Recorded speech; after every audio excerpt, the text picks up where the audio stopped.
पे खुश आमदीद कहती हूँ, गुड मॉर्निंग विद सभी में। और दिमाग की जब मैं बात करूँ और इंसान का सारा जो पूरा बॉडी जो है, अगर आपका ब्रेन एक्टिव नहीं होगा तो आप अपने ये जो हम लोग एक खास वो करते हैं ना, हमारे इंट्रैक्शन होती है अपने बॉडी के साथ, हम उसको मैसेज दे रहे होते हैं कि अभी हाथ उठाना है, ये जल गया तो पीछे कैसे करना है, ये सब हमारा बॉडी के अंदर जो मेन हमारा जो है ब्रेन, वो हमें इंडिकेशन कर रहा होता है।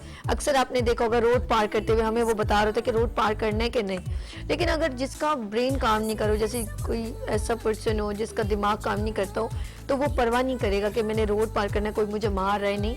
तो ये बॉडी का मेन ऑर्गन है जो हमें हर अच्छाई बुराई से बचाता है, आगे बढ़ने में मदद करता है, सेव करता है। तो ये सारी चीज़ें हमें एक ख़ास एक ऑर्गन अल्लाह पाक ने दिया है, वो है दिमाग, जिससे हमारे सारे मैसेजेस जो हैं वो हमारी बॉडी को जा रहे होते हैं। बड़ी हैरान कौन बात है, मुझे शायद इतनी अवेयरनेस नहीं होगी, मैं मेडिकल टर्म को इतनी अच्छे तरीके से ब्रीफ नहीं कर पाऊंगी, लेकिन हमारे दरमियान एक कंसल्टेंट मौजूद है, वो बहुत बेहतर तरीके से बता सकते हैं कि आया कि ये दिमाग से हम क्या क्या काम ले सकते हैं और क्या रीजंस हैं जो हम ज़्यादा सोचते हैं तो देखा कैसे हमारा ब्रेन हैमरेज हो जाता है। अल्लाह ने करे हम ज़्यादा प्रॉब्लम में होते हैं तो ज़्यादातर हमारे दिमाग के सोचने की वजह से दूसरे ऑर्गन डिस्टर्ब होते हैं। हम जो सोच रहे होते हैं वो सारा इफेक्ट हो रहा था हमारी बॉडी पे। ये बड़ा सरप्राइजिंग अल्लाह की कायनात का एक बड़ा अजीब सा निज़ाम है जो हम समझने की कोशिश भी जितना करें उतना ही हमें जो है वो और बातें जो है नॉलेज में आती हैं। लेट्स सी, यहाँ पर डॉक्टर साहब मौजूद हैं, डॉक्टर लियाकत रज़ा साहब, और न्यूरो रिहैब कंसल्टेंट हैं। जी अस्सलाम वालेकुम डॉक्टर साहब। वालेकुम सलाम। न्यूरो रिहैब कंसल्टेंट और डॉक्टर जो है लियाकत रज़ा साहब से मैं सवाल करना चाहूँगी कि बेसिकली ये हम क्या सोच के इस बात को हम डिस्कस करें और लोगों को कैसे अवेयर करें। देखिए, सबसे पहली चीज़ तो ये कि ये समझना पड़ेगा कि जिस तरह हर इंसान को अपनी सेहत के लिए ख्याल रखने की ज़रूरत है, तो आपके जो आज़ा हैं, किसी का लिवर, किसी का दिल, किसी की किडनीज, तो उसके लिए आप देखते हैं कितनी बीमारियां मौजूद हैं। लेकिन इन सबसे ज़्यादा जिसके ऊपर रूल करने वाली चीज़ है वो आपका दिमाग है। बिल्कुल। तो अगर आपकी बॉडी की हेल्थ इंपॉर्टेंट है, उससे कई गुना ज़्यादा आपकी मेंटल हेल्थ इंपॉर्टेंट है। तो जो मेंटल हेल्थ के ऊपर काम पाकिस्तान में एक्चुअल बहुत कम होता है, क्योंकि जारी बात है हम इसको दूसरे एंगल में भी देखते हैं कि कुछ लोग समझते हैं कि अगर हमारे दिमाग के अंदर कोई ऐसी इशू आए नफसियाती तौर पर, तो हम शायद उसको लेबल करते हैं पागलपने से। तो हमें ये चीज़ समझनी चाहिए, वेस्ट के अंदर अगर हम जाएंगे कल्चर बिल्कुल डिफरेंट है। तो हमें ये देखना पड़ेगा अगर किसी के अंदर मसलन लर्निंग कैपेबिलिटीज़ कम है, किसी के अंदर मेमोरीज़ के अंदर इशू हैं, कोई अगर डिप्रेस हुआ है, किसी को मूड स्विंग आ रहा है, तो हमें देखना पड़ेगा कि ये वाकई वैसे ही बीमारी है जिस तरह आपको दिल की कोई बीमारी हो जाती है, आपका लिवर ख़राब होने लगता है, किडनी ख़राब होने लगती है, तो आप उसको वो एड्रेस करते हैं कंसल्टेंट के पास जाके। तो इस तरह अगर आपकी फैमिली में, आपके माशरे में, आपके अतराफ़ में ऐसे अफराद हैं कि जिनको कोई ऐसा इशू है जो देख के बज़ाहिर ऐसा लग रहा है कि यार इसको हम कह देते हैं कि भाई ये तो पागल लग रहा है, आपको ये देखना है वो पेशेंट है, क्योंकि उसकी मेंटल हेल्थ बहुत इंपॉर्टेंट होती है। तो उसको एड्रेस करना चाहिए हमें, बजाय इसके कि हम उसका मजाक उड़ाएं या उसको समझें कि पागलपने का शिकार हो गया, उसका कोई हल नहीं है। बिल्कुल इसके हल मौजूद हैं, इसके लिए मुख्तलिफ काउंसलिंग की पैरामीटर्स हैं, CBT मौजूद होती है, कुछ ड्रग्स हैं जिसके ज़रिए आप पेशेंट को ट्रीट करके उसकी मेंटल हेल्थ को नॉर्मलाइज कर सकते हैं। तो इसलिए बहुत ज़रूरी है अवेयरनेस के एतबार से कौम के अंदर कि ये आपके अतराफ़ में ऐसे अफराद हों तो उनको खुदारा कोई ऐसी चीज़ ना कहें जिससे वो मज़ीद डिप्रेशन में चले जाएं या मज़ीद अपने आप को और डीमोटिवेट फील करना शुरू कर दें। तो इस चीज़ को समझने के लिए हमें पहले ब्रेन डायनेमिक्स का पता होना चाहिए कि ब्रेन करता काम कैसे है, ब्रेन के साथ इशू कौन कौन से आ सकते हैं, और इन ब्रेन को इशू को एड्रेस करने के वो तरीके जो आप खुद घर पे कर सकते हैं। मैं आपको प्रोग्राम के सेशन में कुछ ऐसे टिप्स बताऊंगा कि जो कि हैरानकुन भी होगी। इतनी छोटी सी चीज़ अगर आप कर लें तो जो बड़ी बड़ी बीमारियां दिमाग की, मसलन अल्जाइमर्स डिजीज़, मसलन पार्किंसंस डिजीज़, मसलन डिप्रेशन, ये कॉमन है सोसाइटी में। डिप्रेशन तो ऐसे कॉमन है, हर कोई पर्सन कहता है यार ये पर्सन डिप्रेशन का शिकार है, ये जो बंदा है, ये बंदी है, ये डिप्रेशन का शिकार है। तो डिप्रेशन तो ऐसे जैसे यूज्ड टू वर्ड हो गया हमारी। जी जी बिल्कुल। अगर हम स्टैटिस्टिक्स की बात करें तो अब से कोई 10-12 साल पहले जो यहाँ का स्टैटिस्टिक्स था, हर चौथा बंदा जो है वो डिप्रेशन या मसलन जो भी नफसियाती बीमारी उसका शिकार था। भले अपने आप को मतलब अगर मैं बीमार हूं तो मैं अपने आप को ये नहीं कहूंगा कि मैं ज़हनी बीमार हूं, क्योंकि मैं अपने आप के जहन की बीमारी को ज़हनी बीमारी डिक्लेयर नहीं करता अपने माइंड में। Okay. हाँ, मसलन अगर गुर्दा में कोई खराबी हो रही है, दिल में ब्लड प्रेशर हो रहा है या डायबिटीज हो रही है, तो हम तो बोल लेंगे भाई मैं बीमार हूँ। लेकिन जो जहनी बीमार होता है वो अपने आप को बीमार तस्वुर, ये सबसे बड़ा अलमिया है कि आपको पता तो हो कि भाई ये बीमारी है और इस बीमारी का इलाज भी है। तो जब तक आप अपने आप को बीमार नहीं समझेंगे तो आप डॉक्टर के पास कैसे जाएंगे या उसकी तदारुक करने के लिए स्टेप्स कैसे लेंगे।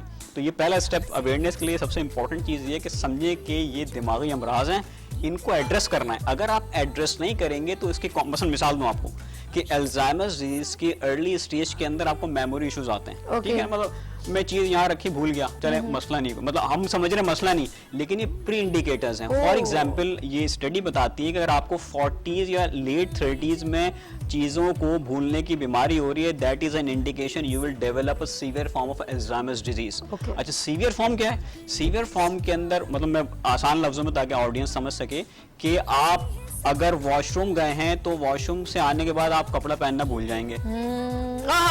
सब कॉलर की तरफ चले, डॉक्टर एवज रिजवी साहब मौजूद हैं। हेलो, अस्सलाम वालेकुम डॉक्टर साहब। वालेकुम सलाम। सबसे पहले तो आपका बहुत बहुत शुक्रिया कि आपने इतने अहम टॉपिक को अपने प्रोग्राम में इंक्लूड किया। एक्चुअली न्यूरोरेबिक जो है ना, ये अभी बहुत ज्यादा लोगों में, आम फहम लोगों में नहीं है और अवेयरनेस के पॉइंट ऑफ व्यू से बहुत ही इंपॉर्टेंट है।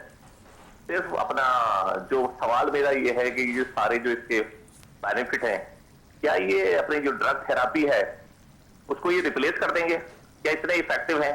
क्योंकि जो ड्रग थेरापी है उसके अपने बहुत सारे साइड इफेक्ट्स हैं, उसकी कॉस्ट है, और ये जो सारी एक्सरसाइजेज बता रहे हैं उसके पॉइंट ऑफ व्यू से जो है तो ये लगता है बहुत बड़ा ये मौजूदा है, ये जो अपनी एक्सरसाइजेज हैं, ये जो टेक्निक है।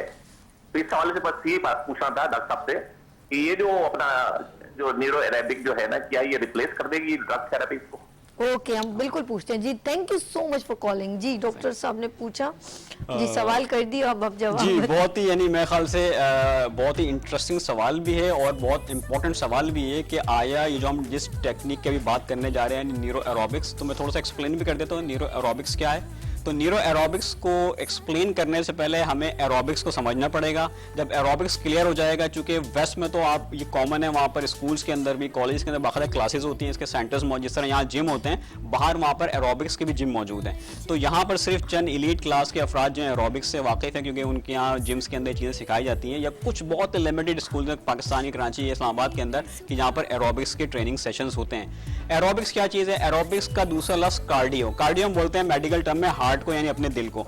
तो लिहाजा आप जब बात करते हैं एरोबिक्स की, तो इसके मायने कि आप अपने हार्ट और अपने लंग्स, इनकी सिंक्रोनाइजेशन इस तरह करते हैं कि जिसके जरिए आप अपनी बॉडी को फिट रखते हैं, अपने ब्लड प्रेशर को नॉर्मलाइज रखते हैं, और साथ में स्टडीज शोज के जो एरोबिक्स करने वाले अफराद हैं, इन पेशेंट या इन अफराद के अंदर जो है वो एंजाइटी और डिप्रेशन के लेवल्स जो उनकी सिवियरिटी होती है कम से कम हो के, अगर आप इसको रेगुलर अच्छा कितना करें, इसके भी स्टैंडर्डाइजेशन है कि अगर आप you should start from the beginning in a very small amount of the time duration and less extraneous exercise. For example, क्या कर सकते हैं? मतलब walking is a type of aerobics.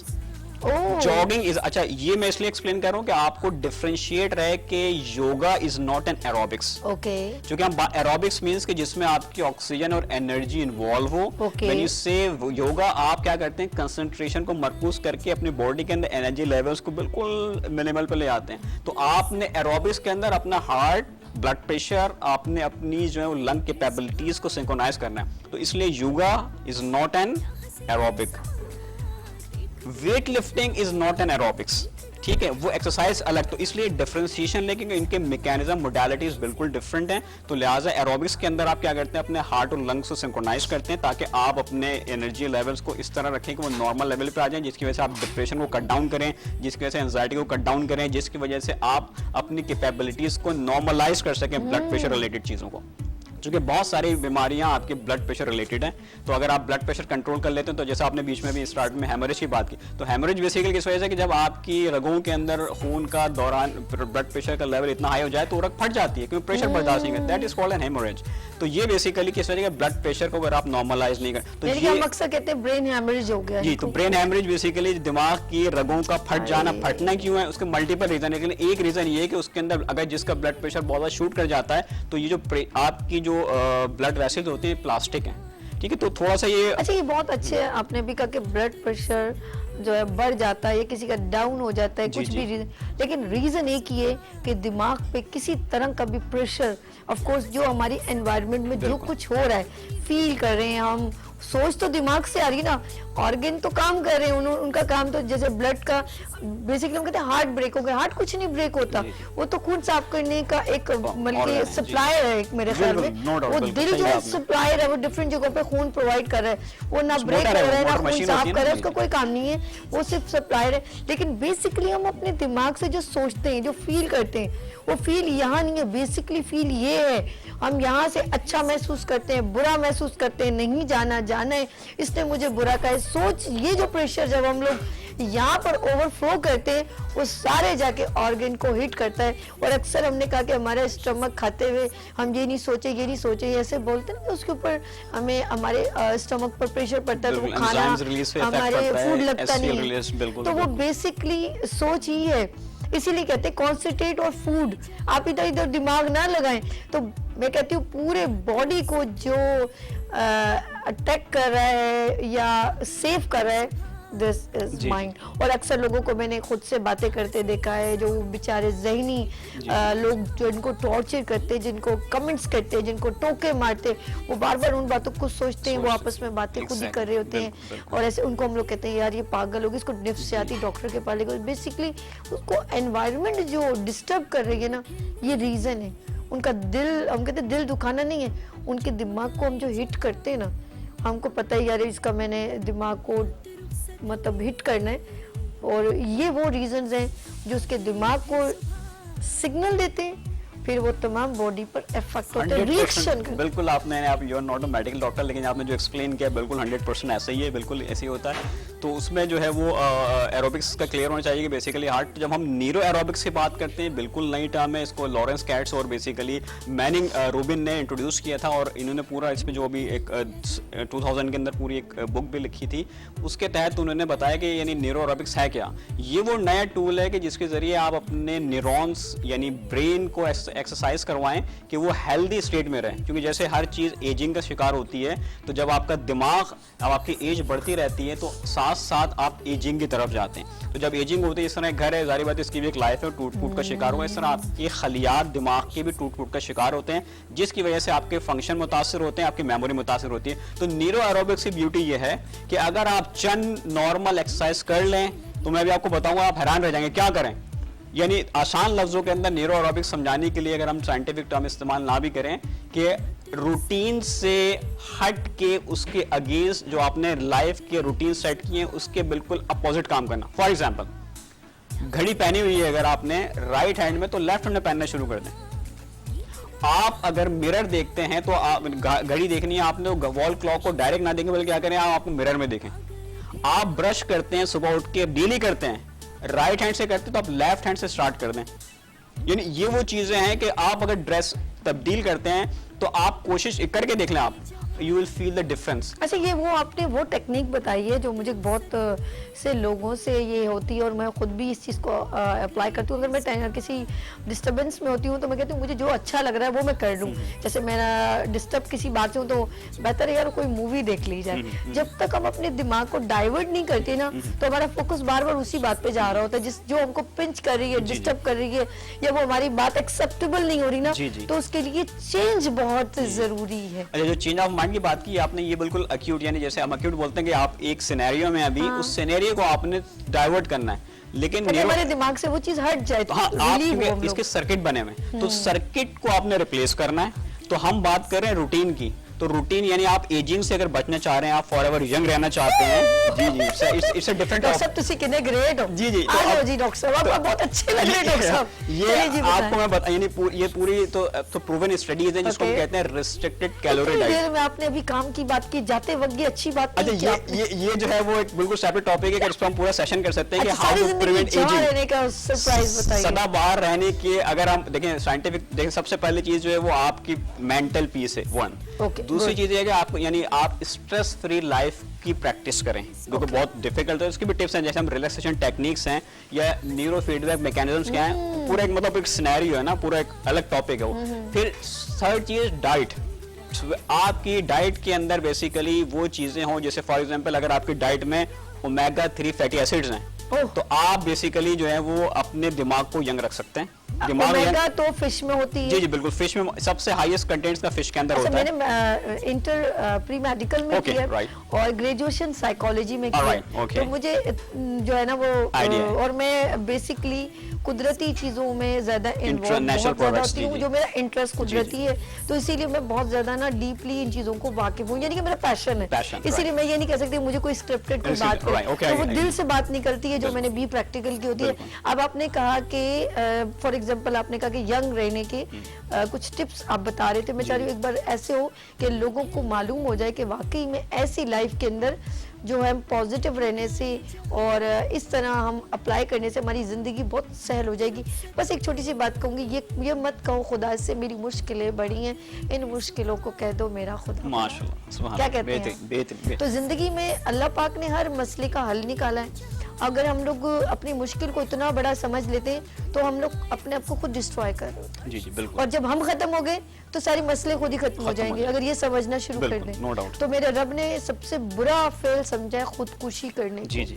जब हमारे मसलों को और खुदा उतनी तकलीफ देते हैं जितनी हम सहल कर सकते हैं, तो अब रब से बड़ा तो कुछ नहीं ना। तो आप अपनी मुश्किल को इतना हावी और हैवी कर देते हैं कि हम अपनी इतनी सी नन्ही सी बॉडी को हम समझते हैं कि शायद मेरा रब ने हमें कुछ ज्यादा जुल्म दे दिया। नहीं, वो हमसे ज्यादा मोहब्बत करता है, इसलिए उसने दे दिया। हम कुछ चीजों को बड़े कहते हैं ना, डिपेंड ऑन यू, कि ये आधा गिलास पानी से भरा है, ठीक है, हम ये समझ लें कि ये पानी से, तो हम ये भरा है, ये पानी से भरा है, तो आप इससे भी मुतमईन हो जाएंगे। लेकिन अभी इस बात को डिस्टर्ब करते रहे, यार आधा क्यों दे दिया, आधा क्यों दे दिया, पानी तो है ना, तो इसमें खुश हो जाए कि फ्यू सेकंड का टाइम है, उसके बाद इसको भर लीजिएगा। तो वक्त इसी तरह है, अल्लाह पाक ने हमारे लिए सारे मौसम, कायनात, सुबह शाम, कायनात रोज सुबह सूरज अगर ये सोच के निकले मैं तो आज डूब जाऊंगा, लेकिन उसको एक उम्मीद अल्लाह ने दी है, कल तू फिर उभरेगा। तो हमें ये उम्मीद होनी चाहिए अपने रब से कि वो गफूरुर रहीम है, वो रहमानुर रहीम, हमसे बहुत प्यार करता है। जो 70 माओं से ज्यादा प्यार करता हो, वो हमें दुख दे भी देगा तो उसका वादा है कि तुम्हें इंशाअल्लाह जिंदगी के उस जहां में जब जाओगे तो मैं तुमसे वादा करता हूँ इससे ज्यादा अता फरमा दूंगा। तो और क्या चाहिए, थोड़ा सा नमाज में दुखी हो जाया करें, कोई मसला नहीं, उससे तो बहुत शिकवे गिले कर सकते हो, मना नहीं करता कि मुझसे बात मांगो, मुझसे कहो, मैं सुनने वाला हूँ, तो उसके आगे रो लिया करें, कोई फर्क नहीं पड़ेगा। लेकिन वो रब सब आपके आंसुओं के एक कतरे को देख रहा होता है और वो जरूर अता करेगा, क्योंकि हम उससे मुखातिब हो गए हैं। तो गफूरुर रहीम है, इतनी सारी कायनात है और वो रहमतों और नेमतों का मालिक है। लेट्स सी, दिल छोटा ना किया, सॉरी दिमाग छोटा ना किया करें। दिल तो है नहीं है, दिल तो। अच्छा जी डॉक्टर साहब, मैंने बहुत सारी बातें कर दी हैं, सॉरी।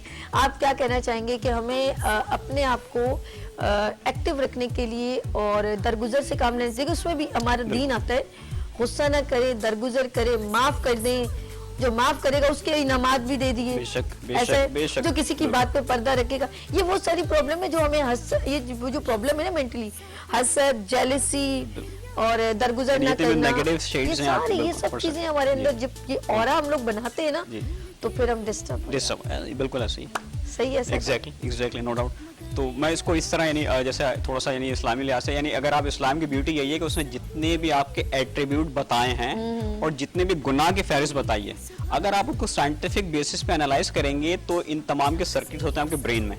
अगर आप किसी से खुश अखलाक़ी से मिलते हैं तो आपके ब्रेन में सर्किट वैसे डेवलप होता है, अगर आप किसी से बदअखलाक़ी से मिलेंगे तो उसका सर्किट वैसे डेवलप होता है। तो लिहाजा अगर आप अपने अंदर वो पॉजिटिव एट्रीब्यूट, जैसे बात की कि हम किसी से जेलस ना हो, हम किसी का बुरा ना सोचें, क्योंकि जब आप बुरा सोचेंगे नेगेटिव एनर्जी क्रिएट होगी, जब नेगेटिव एनर्जी क्रिएट होगी तो आपका ब्रेन डोमिनेट होने लगेगा नेगेटिव साइड पर, तो आप नेगेटिव सोचेंगे। मतलब आपने बात की अगर खुदकशी के साइंटिफिक एनालिसिस करते हैं तो एक ब्रेन में सुसाइडल थॉट कब डेवलप होती है, तो जो भी आप सोचते हैं उससे आपके ब्रेन में कुछ केमिकल रिलीज होते हैं। कुछ केमिकल हैं जो आपको खुशी देते हैं, जैसे सेरोटोनिन की हम बात करें, डोपामिन की हम बात करें। कुछ केमिकल हैं जो आपके अंदर गुस्सा लाते हैं, जैसे एपिनेफ्रिन एंड नॉन एपिनेफ्रिन। कुछ केमिकल हैं जो आपको बायोमीन्स आपको डिप्रेस करेंगे।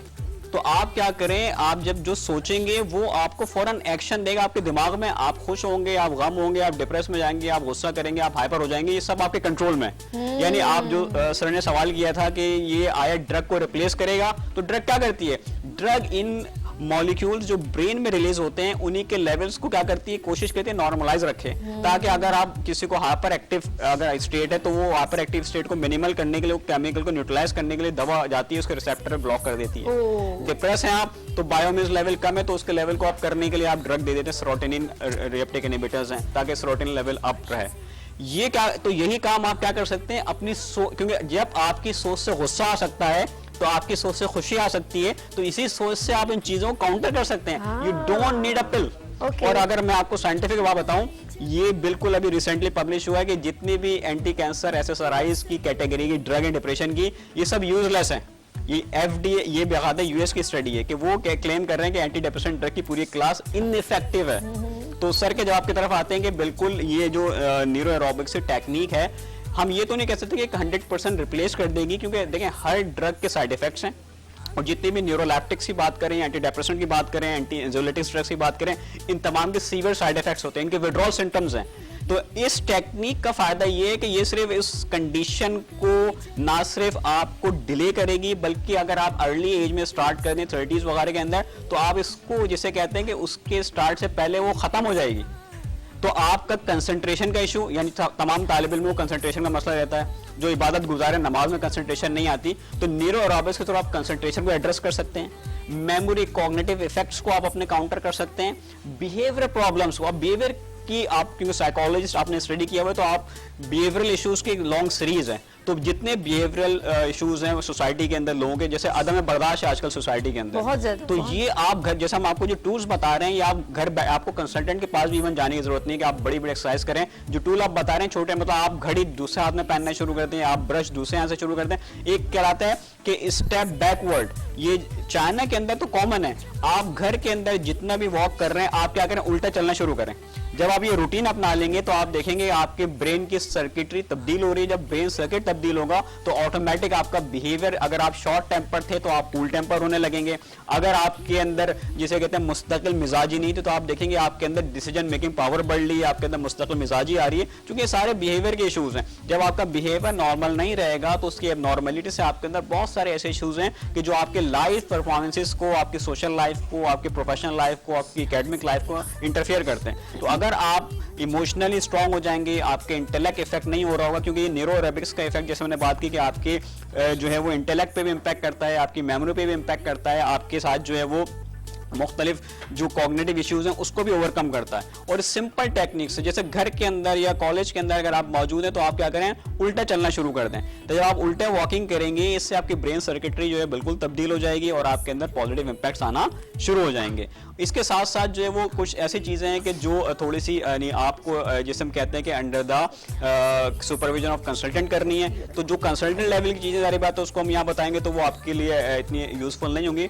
आपने वो चीज़ें करनी है कि जो चीज़ें आप अपने घर पे कर सकते हैं, तो उसके अंदर जो टिप्स बताइए वो आप जरूर ध्यान में रखें। मिसाल के तौर पे जो आपकी हैबिट है, हमने बात की अगर आप कपड़ा चेंज करते हैं तो आंख बंद करके कपड़ा चेंज करें, अगर आप बैठ के कपड़ा चेंज करते हैं तो खड़े हुए कपड़ा चेंज करना शुरू कर दें, अगर आप शूज जो है पहले राइट वाला पहनते हैं तो आप लेफ्ट वाला पहने। इवन आपकी मोबाइल हैंडलिंग, अगर आप राइट हैंड में मोबाइल पकड़ने की आदत है तो उसको लेफ्ट हैंड में पकड़ें। अगर आप टाइपिंग टेक्सटिंग कर रहे होते हैं तो टेक्सटिंग के दौरान आप क्या करें, अगर आप अपना थंब इस्तेमाल करते हैं तो आप सिंगल थंब इस्तेमाल करें, दोनों थंब इस्तेमाल ना करें। जब आप ये चेंज करेंगे रूटीन तो आप देखेंगे कि आपके ब्रेन सर्किट ऑटोमेटिकली स्ट्रांग होना शुरू हो गई है, आपकी कंसंट्रेशन एनहांस होना शुरू हो गई है। आपको जो मेमोरी रिट्रीवल के इश्यूज थे जो तालिब इल्मों को बहुत ज्यादा आते हैं कि सर याद किया है और हमें जो है वो जो कल किया तो भूल गए, तो उसका मेमोरी कंसंट्रेशन जो होती है वो, क्योंकि जब आप पढ़ रहे होते हैं उसके कुछ सिग्नल्स होते हैं, जब आप उसको स्ट्रॉन्ग सिग्नल नहीं देंगे और सर्किटरी में रूटीन सर्किट बनेगी, शॉर्ट टर्म वाली सर्किट बना होगा तो वो इरेज हो जाएगा। तो आपको शॉर्ट टर्म से लॉन्ग टर्म करने के लिए जो मेमोरी कंसोलिडेशन का प्रोसेस है उसको उजागर करने के लिए, उसको स्किल बनाने के लिए अपने ब्रेन को ट्यून करना पड़ेगा। ट्यून के लिए करना है जो आपके रूटीन सेट हुआ है उस रूटीन से पैरेलल काम करें,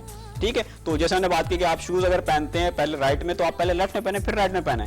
अगर आपको खड़े होकर शूज पहनने के, गुफ्तगू से एक ही बात अंदाजा लगा रही हूँ कि अगर कोई मेंटली स्ट्रेस में है जी, तो वो उसको डाइवर्ट करने के लिए कि भाई यार आज ये नहीं आज यूं, ताकि वो उस कॉन्सेंट्रेशन, उस तकलीफ से जो उसको पिंच कर रही है वो से हटे, उसका दिमाग हटाना है और डिफरेंट वही एक्टिविटी को चेंज करना। और मैं कहती हूँ गॉड गिफ्टेड है कि कोई पेरेंट्स या किसी के घर में ऐसा कोई प्रॉब्लम आए तो कोई भी अगर इस पर्सन इस प्रॉब्लम में है तो उसको सारे फैमिली मिलके सपोर्ट करें ताकि उसकी ये प्रॉब्लम सॉल्व हो। आपके साथ जो है ये एक और सेशन लॉन्ग लेना पड़ेगा क्योंकि ये दिमाग की बात है और इसको हम इसको सीरियसली लेंगे सर, क्योंकि ये इतना ईजिएस्ट नहीं है। हो सकता है कि बहुत सारे लोगों के दरमियान ऐसे लोग मौजूद हों, वो पागल नहीं हो लेकिन वो डिफरेंट स्ट्रेस में मौजूद हो, तो फील करें कि यार ये अभी चुप चुप क्यों रहता है या ऐसा क्यों, तो हम उसको ट्रीट कर सकें। Thanks for coming Vinod show. आखिरी मैसेज अपने नाज़रीन को क्या देना चाहेंगे? मैं आखिर मैसेज ये देना चाहूँगा कि आप लोग कोई अगर किसी भी, चाहे वो डिप्रेशन हो, चाहे वो एंजाइटी हो, चाहे वो स्ट्रेस हो, इन तमाम से बिल्कुल ना घबराएं। ये वो चीज़ें जो आप बाकायदा खुद भी मैनेज कर सकते हैं। अगर इसकी कोई सीवियर फॉर्म है तो आपको डेफिनेट ये ध्यान में रखेंगे, जिस तरह अगर आपका डायबिटीज़ का मर्ज स्टार्ट होता है, आपको कोई कैंसर की स्टेज स्टार्ट होती है, कोई हार्ट का प्रॉब्लम आता है, तो आप कंसल्टेंट के पास जाते हैं। तो अगर आप समझते हैं कि आपको सीवियर लेवल की डेफिनेशन है तो लाजमी कंसल्टेंट के पास जाएं ताकि आपको गाइडलाइन मिल सके। और इन जैसे हम बात करें, अब ऐसी थेरेपीज मौजूद है, CBT की बात करते हैं हम, तो CBT वगैरह ये न्यूरो एरोबिक्स का ब्यूटी है ये कि ये बगैर ड्रग की थेरेपी है। तो आपको कोई ड्रग नहीं खरीदनी जिसके साइड इफेक्ट्स हों, आपने सिर्फ टूल इस्तेमाल करना है, अपनी लाइफ पैटर्न को चेंज करना है, डाइट पैटर्न को चेंज करना है, जिसके बाद आपकी लाइफ जो है वो मेंटल पीस की तरफ चली जाएगी। दिमाग आपका पीस में आया तो ऑटोमेटिक बॉडी आपकी पीस में आ जाएगी।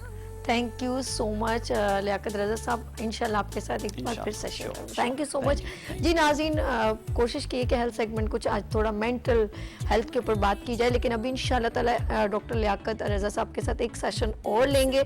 अच्छा जी, हम लोग ऑफ कोर्स जाने का टाइम हो गया, लेकिन हम कर रहे थे मज़ेदार यमी कुकिंग और शेफ मुश्क बार हमारे साथ थी और उनकी डिश जो है वो बन चुकी है और ये डिश हो गई है display. And again welcome. Hello. और आपका सैलेड। अच्छा, इनकी डिशेस जरा रिपीट कर दे, नाम क्या है? हाँ, इसका तो था शनवारी स्मोकी चिकन कढ़ाई, ठीक है? स्मोकी शनवारी चिकन, शनवारी स्मोकी चिकन कढ़ाई, कढ़ाई, yes, ओके, ठीक है? एंड और ये salad, Arabian chicken scissor salad, okay, Arabian chicken scissor salad, yes. Okay, done हो गया जी। अब आप दोनों चखेंगी, या यकीन try करें, करें। खुशबू जो अरोमा है मुझे बर्दाश्त नहीं हो रहा। प्लीज तिलों वाले नान जो है वो रेडी मैंने कर बोला ले है ना या तुम कितनी अच्छी हो। अच्छा, ये समझ असल में इनको पता था कि इसके साथ वो ही जी, वही अच्छे लगते हैं, मुझे मजा यार। आता यू है। Are international chef. आज मैं इट्स ऑनर टू मी माशाल्लाह, इंटरनेशनल शेफ जो शेफ मुश्कबार हमारे साथ गुड मॉर्निंग विद सभी को ज्वाइन किया और ज़बरदस्त डिश भी बनाई उन्होंने बड़ी मोहब्बत प्यार से। और मैं हर चीज़ इनकी देख रही थी, ऑब्जर्व कर रही थी। वाकई में किसी के अंदर एक लीडर वाली सलाहियत है, टीचर वाली सलाहियत है। ऑफ कोर्स ये इंस्टीट्यूट भी रन करती हैं, बच्चों को सिखाती भी जी, हैं, बिल्कुल। तो वो प्रेजेंटेशन आप में मुझे नजर आ रहा है। Thank you so much. और आई होप कि इंशाल्लाह जो आपने, अब बोलेंगे ये मक्खन इसलिए तो नहीं लगा रहे हो, नो नो नो नो। देखिए, कुछ चीजें अट्रैक्ट करती बिल्कुल, हैं। आप बिल्कुल। मेरे साथ ज्वाइन किया, मुझे अच्छा लगा। बिल्कुल। तो अब इंशाल्लाह आप, क्योंकि अभी तक किसी ने मंदी नहीं बनाई, मंदी बना के आपको जबरदस्त वाली लाइव बनी, मजेदार। लाइव बिल्कुल लाइव। अच्छा वैसी होनी चाहिए सऊदी वाली। वो सोडियम ज्यादा अच्छी होगी। अच्छा सऊदी वाली तो आपने श्योरिटी है, वो सारे यहाँ पे कंप्लेन करेंगे शेख आपके आपसे। अच्छा, मैं आपको सीक्रेट रेसिपी बताऊंगी। रेडी? बिल्कुल। अच्छा, वो दो चीजें देते हैं, एक रायता होता है और एक मंदी होती है। एक उनका सॉस होता है ग्रीन कलर का, कुछ ऐसे ही वो उसको वो अच्छा, सब मैं रायता ही बोल रही थी। वो जो गार्लिक हाँ, सॉस है garlic ग्रीन वाला, हाँ, ओ हो वो यमी, वो मुझे बनाना आता है, आप देखिएगा फिर मजा आ जाएगा। मजा अच्छा, आ वो जाएगा। बड़ी इतनी बड़ी वो ट्रे होती है, उस पे राइस होती है और वो राइस सिंपल भी बहुत टेस्टी होती है। बिल्कुल। उसके ऊपर एक वो पीस पड़ा होता है। आपको पता है मेन उसमें क्या होता है, राइस को फ्लेवर देना होता हाँ। है। चिकन में तो कोई अच्छा, फ्लेवर colour उसका नहीं है, इतना खास वो नहीं, नहीं rice होता है। नहीं, गोल्डन से थोड़ा हाँ। जी। तो वो जो फ्लेवर आता है ना, वो उनका 2-3 हर्ब्स हैं, वो सीक्रेट है, बताऊंगी आपको। ओके, किसी दिन मैं सोच रही हूँ आपके साथ और हम लोग 2-3 शेफ को लेके चलते हैं इंशाल्लाह। और बलोचिस्तान में वो जो पूरे पूरे बकरे थे ना, हाँ, वो बिल्कुल, हम सारी हाँ, लड़कियां बैठी, कितना बिल्कुल, मजा बड़ा आएगा। मजा आएगा, बनाएंगे बिल्कुल, श्योर। मुझे इतने लोग इनवाइट करते हैं, बट मैं अपने मॉर्निंग शो को, क्योंकि लाइव होता है, बड़ा मुश्किल हो जाता वहाँ है। मुश्किल होता चले है जी, live। जाते जाते कोई मैसेज देना चाहे मेरी जान। थैंक यू सो मच, बहुत ऑनर की बात है मेरे लिए कि आपने मुझे बुलाया, मुझे बहुत अच्छा लगा। और मैं ये कहूँगी ये फील्ड ऐसी है, जो न्यू जनरेशन है हमारी, वो इस फील्ड में आए और आप यकीन करें कि ये एक पैशन अगर आपके अंदर है तो आप कुछ भी कर सकते हैं। क्या कुछ भी कर सकते जबरदस्त। हो। मैं स्टूडेंट थी, मैं माशाल्लाह से गोल्ड मेडलिस्ट बनने के बाद, ट्रेनर बनने के बाद माशाल्लाह से मैं अब अपना सब कुछ चला रही हूँ। तो मैं आप लोग सबको गाइड करूंगी कि आप लोग इस फील्ड में आए। Thank you so much. Thank you so much मेरी जान, शुक्रिया जी। नाज़रीन, अपना बहुत ख्याल रखिएगा और मुझे 2 में याद रखिए, कल फिर मिलेंगे उबरते सूरज की तरह। अल्लाह हाफिज।